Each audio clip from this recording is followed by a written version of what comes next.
All right. Welcome, one and all, to the Off the Rails Sports Podcast. I am your host, John.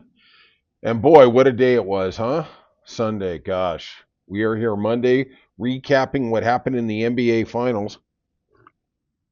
And it was a great series. I didn't think going into the series that Indiana really had enough to deal with OKC, but I was absolutely wrong. Indiana had it all, and they had a little bit more. There was some real just bad luck basically in the series for him, but we'll get to that in a second. If you could hit that like and subscribe button, it means a lot to us. I got a little of the cone in here today, a little kicking it back up. OKC at home won game 7, 103-91, covering this 8.5 to 7.5 point spread. And I'll tell you a little story. I had a future on OKC, and I was starting to get worried as the series progressed. And I was actually thinking about going up to Vegas. They don't have legalized gambling in California. And I was thinking about going up to Vegas to hedge the bet. And I was thinking, God, I really want to take Indiana in the 8.5 or 7.5. I think it's going to be a close game. And then finally I said, you know what? I'm not doing it. I'm just not going to do it. Wow, that worked out well. I would have been sick at the end thinking I drove 200 miles up to Vegas, 200 plus miles, and then all of a sudden I did a hedge and I could have stayed home and made some money, right? It worked out pretty well, one of those few times. The first title for the OKC Thunder in their 17 years of existence. Now, remember in the beginning, they were in Seattle. They moved from Seattle. And actually, Seattle was the one who drafted Kevin Durant. They had 68 regular season wins, 84 total. They set the record for the biggest point differential between them and what they allowed ever in the history of the NBA. In the series, Tyrese Halliburton truly was the MVP.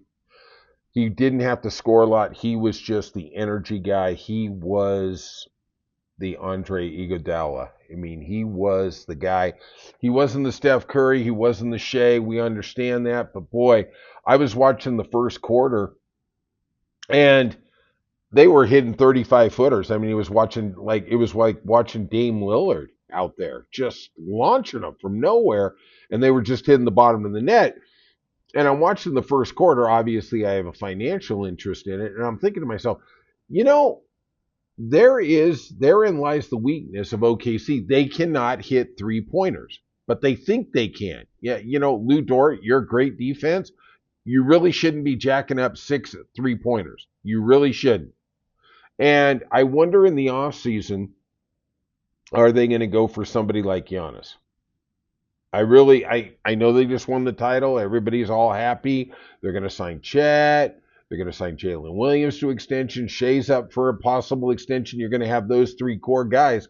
But I'm really thinking you need a wing. In the first quarter, the guy who held it together for him was Alex Caruso. He hit a couple 3-pointers, and I thought they were huge. It just seemed like Indiana always had the answers. They weren't scared, and they weren't scared of going out to 35 feet and launching up the 3-pointers. And they were hitting.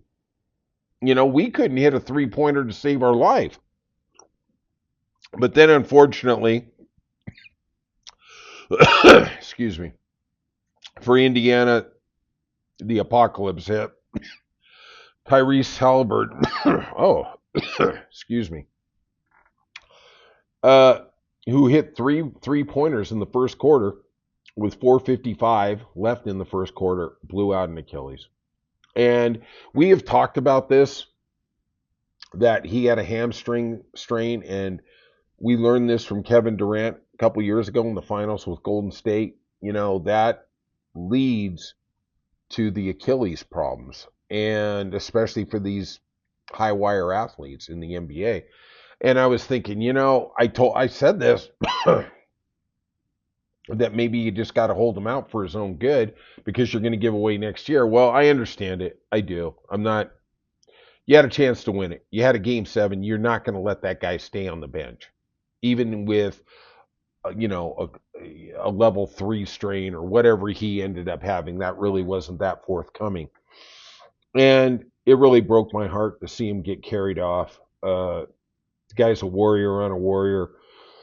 And especially for me, one of the things I watch in basketball, college basketball, or college football is the last game of the season or after a bowl game, looking at, there's 20 or 30 guys on that field who've played in different positions who will never play football again or basketball again. They're just not good enough. They're good enough to be a level one, a division one player, but when is Tyrese Halliburton going to get back to this stage? I think everything broke perfectly for him. The Celtics didn't play well. I mean, everything just kind of broke the right way. Cleveland wasn't as formidable. They're going to be a lot tougher. New York, they still got some things to work out. They still don't have a coach, right? And still, through all of this, losing Halliburton, which must have been just bloody devastating, they took a 48-47 lead into halftime.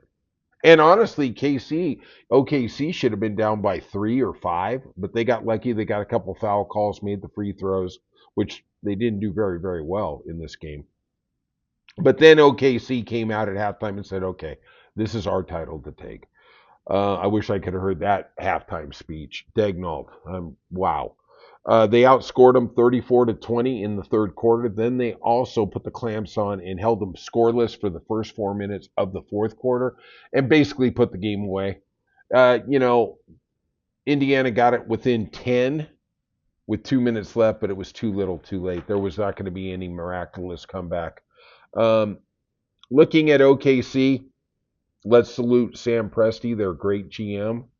One thing I will say about OKC, they gave him time. They had faith in him when things were not going. Kevin Durant left the organization in 2016.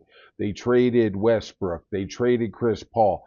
They traded, um, they just traded everybody. Trying to think the guy they got Shea for. The guy in Philadelphia, whatever. It's on the tip of my tongue. It'll come to me as soon as this podcast is over.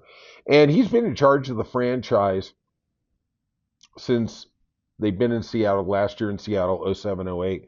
Since 2008, OKC has the most wins in the NBA behind the Celtics. Now, really think about that. More than the Warriors? Impressive, right? Like, wow. Holy heck. That stat really jumped off the page at me. OKC also is the ninth team to win a title in Adam Silver's 12 years as commissioner. Adam Silver, I love him. I think he is the best commissioner in all of sports. He does preach parity. I do think this CBA is going to very much increase parity because that second apron is literally like an anaconda, on an alligator, and is just sucking the life out of it. It's not going to go well. Shea was your MVP in the finals. He played amazingly. You really couldn't give it to Jalen Williams. Chet Holmgren had some games where he really didn't show up. To me, he wasn't the most valuable, but he was the most valuable. I really thought Alex Caruso, his minutes, his three-pointers, his impact on this series was undeniable. I don't think they win this series if Alex Caruso is not on the team. That's just my personal opinion. But Shea, OKC, congratulations. You are the NBA champs. And, they are the chalk favorite to win next year. They're at plus 250, plus 300. Indiana, they're about the fourth choice. We'll see what happens. Orlando, I think, is the second choice at plus 750. And it's a shame. We're going to have the NBA draft on Wednesday. We're going to get into the other sports segment on Kevin Durant getting traded. That's going to have an impact. We're going to see a lot of trades in the next couple of days.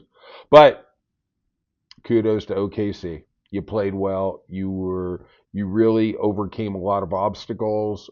You finally got to the top of the mountain, and now you wonder, once they understand how to achieve, how are they going to do next year? I think the Celtics did pretty well until Tatum's injury. I think they were going to be formidable in the finals. Didn't quite happen. Now the Celtics are back down for a couple of years. We shall see. All right. if you could, that's it from Off the Rails Sports Podcast. Please, if you could, hit that like and subscribe button. It means a lot to us. And we'll see you soon on Off the Rails Sports Podcast.